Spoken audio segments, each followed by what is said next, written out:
continuamos en este ciclo de entrevistas especiales en el marco del evento sobre medios de comunicación organizado por el Congreso de la República. En esta oportunidad nos acompaña el destacado periodista Pablo Bryan, a quien por supuesto le agradecemos su presencia en Congreso Televisión. Pablo, gracias por estar con nosotros. Gracias a ustedes. Uno de los temas que evidentemente ha concitado la atención en este evento es la necesidad de fortalecer las unidades de investigación, tomando en cuenta que, según algunas versiones, atraviesan nuevos desafíos en el siglo XXI. ¿Cuáles deben ser los primeros temas a atender por las unidades de investigación y por los medios que deciden invertir en ellas? Bueno, lo que está pasando es que se está reconfigurando en realidad el periodismo de investigación en el mundo, no solamente en el Perú, es una tendencia ya mundial, ¿no? En la que en realidad los medios de comunicación, en la medida que han comenzado a sufrir, digamos, económicamente, ya sea por la crisis que vive económica el mundo, así como el ingreso de nuevas tecnologías, la era digital concretamente, que le está quitando espacio de audiencia a los medios de comunicación y por lo tanto anunciantes, es decir, dinero. Se han abierto otros espacios para hacer periodismo de investigación, o se han abierto otros espacios para informar. Y estos espacios para informar lo que en realidad no tienen es, si tú quieres, la institucionalidad, la cobertura para hacer periodismo de investigación. Porque el periodismo de investigación necesita no solamente recursos para poder hacer su labor, sino que también precisa de instancias que le ayuden a verificar la información, es decir, editores, directores que de alguna manera sean cortafuegos frente a información no bien verificada, etcétera, que más bien ayude a mejorar... Que aterricen la vehemencia del periodista, que necesita publicar lo que tiene. Exacto, que pierde objetividad en el proceso mismo de la pesquisa, o porque está en contacto directo con la fuente y puede ser capturado por la fuente, o porque ve un tema que le parece que es absolutamente injusto y que siente la necesidad imperiosa de que esto sea revelado. Y bueno, hay cosas que hay que todavía verificar, ver, establecer claramente si es que los periodistas, si la información que se nos ha alcanzado es real, cierta, verdadera. Entonces, esas instancias no existen en los blogs, no existen en el periodismo ciudadano, no existen en redacciones chicas de periodismo, ¿no? Que hacen periodismo en Internet. Entonces, eso es lo que hace difícil que un periodismo realmente de investigación prospere, ¿no? Así, entonces, lo que estamos viendo es que la tendencia más bien actual es que haya fuentes de financiamiento para hacer periodismo de este tipo. Se está comenzando, hay otra tendencia importante, interesante, que es la aparición de libros de investigación. Sí. Pedro Salinas, por ejemplo, es un excelente ejemplo de ello. Martín Caparrós es un defensor de la publicación del periodismo de más largo aliento, ¿no? Entonces, hay ahí un nicho también que se está abriendo. En Argentina se publica un libro de investigación más o menos al mes. Entonces, está surgiendo este nuevo, digamos, método, si tú quieres, este nuevo género, debido a lo que te acabo de contar, de que los medios de comunicación están perdiendo los recursos y las capacidades para hacer periodismo de investigación. Sobre qué hacer, bueno, yo creo que es la tarea de siempre, ¿no? La tarea de siempre del periodismo es decir la verdad, revelar algo que alguien quiere ocultar, y eso es fundamental para la vida en la sociedad, ¿no? Como decía Abraham Lincoln, mientras el periodismo revele la verdad, el país será libre, ¿no? Y yo creo que esa es la esencia, ¿no? O sea, sin un periodismo que realmente esté auscultando, fiscalizando la labor de los poderosos, de los grupos de poder, de los poderes fácticos, al final la democracia se ve afectada. Pero se ha hecho evidente que estas nuevas plataformas como Internet están obligando a que los medios tradicionales también hagan transformaciones, no solo en los contenidos que brindan, sino en la forma en que los presentan. Y precisamente sobre investigaciones periodísticas, lo que se está viendo es que no se hace la contrastación antes de publicar la noticia, sobre todo en las plataformas virtuales, sino que se publica primero una bomba con un titular muy atractivo y luego recién al día siguiente se busca la contrastación o al subsiguiente, pero uno ya se queda a veces con la impresión de lo que se publicó al principio. ¿Está obligado el medio quizás por la velocidad que le imprime también una competencia nueva que son estos nuevos actores en blogs, Twitter? Yo creo que eso es lo que desprestigia el ejercicio periodístico y al final lo que tenemos que darnos cuenta es que el periodismo no es la difusión de información. Eso lo puede hacer cualquiera, ¿no es cierto? O sea, eso es un megáfono, ¿no? El periodismo, la esencia del periodismo es la verificación. Entonces, si uno recibe información, no se pregunta ¿por qué me están trayendo esto? ¿Quién es esta fuente? ¿Por qué quiere que diga esto? Y luego no verifica la data que ha entregado y le edita convenientemente para ser divulgada. Entonces, no está haciendo periodismo, está haciendo simplemente transmitiendo información. Una mesa de partes. Una mesa de partes. Como le puede ser una fotocopiadora o como puede ser un megáfono, como en su momento. O sea, no está ejerciendo en realidad el papel que debiera representar, ¿no? Y quizás sin saberlo siendo el tonto útil de un interés ulterior. Es lo que ocurre más fácilmente, ¿no? Y por eso también el desprestigio, ¿no? de los blogs, etcétera, se ha dado un poco por eso. O sea, antes, digamos que ser un bloguero era una especie de estatus, ¿no? Pero han ido desapareciendo, ¿no? Han ido desapareciendo, entre otras razones, porque para hacer periodismo se necesita de alguna manera una cierta estructura. La forma de producir noticias, de generar noticias, solo se puede dar de una u otra manera en las salas de redacción, ¿no? Con los filtros de una sala de redacción. Con los filtros de una sala de redacción. Entonces, lo que al final se han ido decantando son medios digitales, sí, ¿cierto? Pero con, digamos, la estructura de redacciones, quizás un poco más ágiles, si tú quieres, etcétera, más chicas, pero con estructuras digitales, con estructura, digamos, de una redacción como era en el siglo XIX, ¿no? Y los ejemplos son el Huffington Post, la revista Politic, ¿no? Que es una revista digital que ahora incluso está ya también haciendo sus primeros impresos en papel, ¿no? Que son iniciativas que han encontrado además un nuevo lenguaje para comunicarse con su público, con nuevas formas de redactar la noticia para presentarla en una plataforma que no responde necesariamente a los parámetros del periodismo tradicional. Claro, es una plataforma multimedia, o sea, donde tú ves que hay una parte de la noticia está en redacción, hay videos, hay audios, hay infogramas, ¿no? Creo que quizás el aporte más importante también sea estos infogramas interactivos, ¿no? Y la otra cosa que es importante es que también el periodismo digital te permite una interacción directa con el público. Entonces te retroalimentas, etcétera. Pues. El periodismo de investigación debería haberse fortalecido en todo caso de esta interacción, permitiéndole a una investigación seguir creciendo, tener una nueva dimensión. Haciendo seguimiento. Exacto, con aportes de la ciudadanía. Sí, digamos que ahí esa es una de las ventajas del periodismo de investigación digital, ¿no? Y por otro lado, las herramientas también que te da la web, ¿no? Las búsquedas en web, la posibilidad de bajar gran cantidad de data y procesarla con distintos programas que ahora existen, de editar rápidamente información. Antes, editar no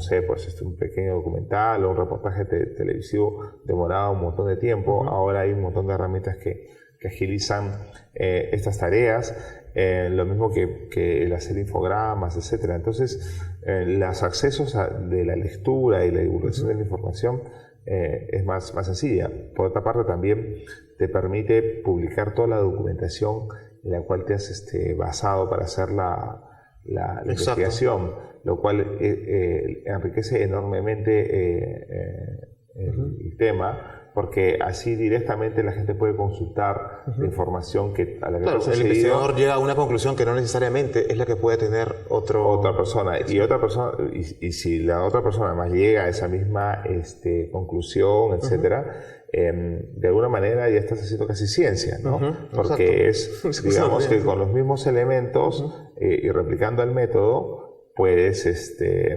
llegar al mismo resultado. Entonces, que es justamente una de las condiciones para hacer ciencia. Entonces, creo que eso le aporta credibilidad al trabajo periodístico, siempre y cuando se haga correctamente, ¿no? ¿Hay audiencia en el Perú para el periodismo de investigación? ¿Todavía la hay? Yo creo que la gente lo que quiere es, en primer lugar, la gente quiere buenas historias. Entonces, saber contar historias también es parte del periodismo. Y las historias que más nos gustan es las que nos revelan algo escondido. Las que tienen mugre. Sí, de alguna manera. Y entonces, cuando uno hace periodismo y revela un caso importante, tú te das cuenta que no hay prácticamente ciudadano que no hable de ello, o sea, porque inmediatamente se replica en todos los medios y se convierte en un tema de interés nacional. Y entonces ahí te das cuenta de que efectivamente eso genera no solamente el bien común de revelar información que se quiso ocultar, sino también prestigia a los medios, los fortalece, los hace ver como conectados con la sociedad, con los intereses de la sociedad. Entonces también ahí hay que buscar historias que estén conectadas con la sociedad, ¿no? No solamente historias de corrupción, etc. Hay otros temas que son de interés público, como por ejemplo cómo se produce la atención en los centros de salud o en las comisarías, la corrupción que existe de microcorrupción, si tú quieres, pero que afecta muy directamente a la gran población, como es el cobro de las AFAFas o de los colegios, ahora que ya estamos en proceso de matrícula. Y que sí generan indignación. Y que sí generan indignación y que sí son directamente problemas que atañen a la gente, ¿no? El mismo caso de los temas de transporte público, como hay estas empresas que digamos lucran con el tema de la necesidad de la gente de transportarse de un lugar a otro. Sin embargo, lo que vemos en los medios tradicionales es que antes de optar por investigaciones, ya sea grandes investigaciones o algunas pequeñas sobre temas que le competen a la ciudadanía, están prefiriendo temas más banales que generan mucha mayor audiencia. Lo que Vargas Llosa contaba en La civilización del espectáculo y que se ha convertido la banalización, en, ¿no? exacto, ese modus operandi de los medios por conseguir más likes, más lectores, más televidentes. Claro, como se decía ahora en la mañana, la televisión lo que está haciendo es arrinconando cada vez más los noticieros, ¿no? Los noticieros que antes estaban en el horario prime time de 10 de la noche, ahora los han pasado a las 11 para darle más tiempo a las telenovelas y a los realities. O noticieros en la mañana que se dedican a replicar lo que ocurre en los espacios de entretenimiento, en sus propios canales. ¿No? O sea, cada vez los espacios de entretenimiento tienen más espacio en los noticieros, y al igual que los temas policiales, ¿no? En una desproporción bastante grande, ¿no? Entonces, ahí uno puede ver concretamente cómo la calidad periodística está reduciendo por esa necesidad de captar audiencia, porque la audiencia que busca ese tipo de información seria ya no la está buscando en la televisión, ni necesariamente en los periódicos de prensa escrita, sino está en digital, porque tú rápidamente revisando las redes sociales o revisando tu correo electrónico que todo el tiempo te está dando alertas, o el Twitter te llega información quizás mucho más relevante, ¿no? Entonces ahí los medios tendrían que repensar un poco cuál es el papel que quieren desempeñar, porque al final se van a quedar con el puro entretenimiento y la información, la búsqueda realmente para informarse va a estar en otros medios, ¿no? ¿Cuál debe ser el perfil de un periodista de investigación en el Perú del siglo XXI? Aparte de tener muchísima vehemencia, pasión y ganas de sufrir algunas carencias.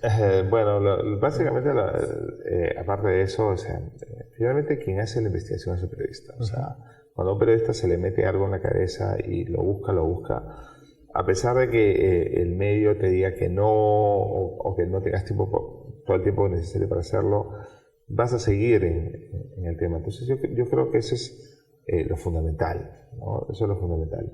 Y lo otro es prepararse en lo que uno va a investigar, ¿no? O sea, si uno va a tocar temas de salud, tiene que conocer sobre política de salud, empaparse en esos temas, en entender el contexto para poder realmente saber dónde están las fallas del sistema, dónde está el tema de ocultamiento y sobre todo poder saber qué puertas tocar y dónde encontrar las fuentes que necesita. Porque finalmente el periodismo de investigación, como cualquier otro género periodístico, se construye a partir de la obtención de fuentes. Un periodista es mejor o vale más que otro, si cabe el término, en la medida que su agenda sea más grande. Exacto. ¿No? Entonces, poder tener la capacidad de encontrar fuentes y saber dónde están las fuentes es fundamental. Finalmente, Pablo, ¿es válido pagar por información? En el periodismo norteamericano es bastante común. Incluso se paga por, ¿cómo se llama? Entrevistar personas, ¿no? Eso es algo que también está pasando aquí, o sea, sobre todo en los temas del espectáculo. O sea, nadie entrevista a grandes figuras del espectáculo sin que no se les paguen previamente, ¿no? Y para poder ir a los canales de... Pero bueno, no se le paga a un político por una entrevista. No pasa como Frost con Nixon, por ejemplo. Pero a Nixon le pagaron. Claro, por ¿cierto? supuesto. Entonces, Frost le pagó muchísimo dinero a Nixon para entrevistarlo. Es, digamos, una práctica común en otros medios, ¿no? O para entrevistar a algunos personajes, te van a decir, mira, deposita esto no te voy a cobrar, pero yo tengo una fundación de caridad, que no sé qué, y depositas ahí el dinero para esta causa. Entonces, yo creo que... Pero en el marco de una investigación periodística. En el marco de una investigación periodística, yo creo que... destinada a revelar un caso de corrupción, por ejemplo. ¿Ahí es válido pagar por información? Yo creo que en algunos casos se ha producido, ¿no? Se ha dado, hay un caso argentino famoso que se llama El hombre de la maleta, claro, en el que se pagó al periodista para que saque a su familia del país y contrate un abogado. Entonces, yo creo que hay que verlo caso por caso. No podría dar una sentencia categórica con relación a qué debe hacerse en qué momento. Hay que analizar el caso, hay que ver la relevancia del tema. No siempre, yo no creo en este periodismo de pagar, ¿no es cierto? Porque creas un mercado negro al final de cuentas. Exacto. Que va a terminar de alguna manera tarde o temprano afectándote, ¿no? Creo que el periodismo policial en el Perú, que en algún momento lo he ejercido, ahora está es uno de sus grandes problemas. Tanto la policía como los propios periodistas pagan por información. Entonces se genera una especie de mercado de información que afecta la generación. Que puede tener consecuencias por esta presión que existen en los medios de comunicación por tener noticias policiales, no por tener videos, por tener cosas. Bueno, una presión que parte de una audiencia que reclame esos contenidos. Yo creo que no solamente está en qué es lo que en esas célebres frases de qué es lo que le gusta a la gente, qué es lo que le gusta a la gente, sino también qué es lo que tú le das a la gente. La gente se acostumbra, así como si tú quieres, es como la comida. Si tú de chico comiste de todo, te va a gustar de todo. Si tú de chico solamente comiste pescadito, solamente vas a querer comer pescado. Entonces, creo que también está en cómo educamos a nuestra audiencia. Y parte de la responsabilidad de los dueños. Y ahí está la responsabilidad de los medios de comunicación en cómo están educando y cómo están formando las audiencias. Correcto. Pablo, muchísimas gracias por haberte dado unos minutos para compartir algunas reflexiones sobre periodismo aquí en Congreso de Televisión. Nuevamente, muchísimas gracias. Estamos conversando con el destacado periodista Pablo O'Brien. Nosotros nos despedimos. Yo soy Jorge Álvarez. Hasta una próxima oportunidad.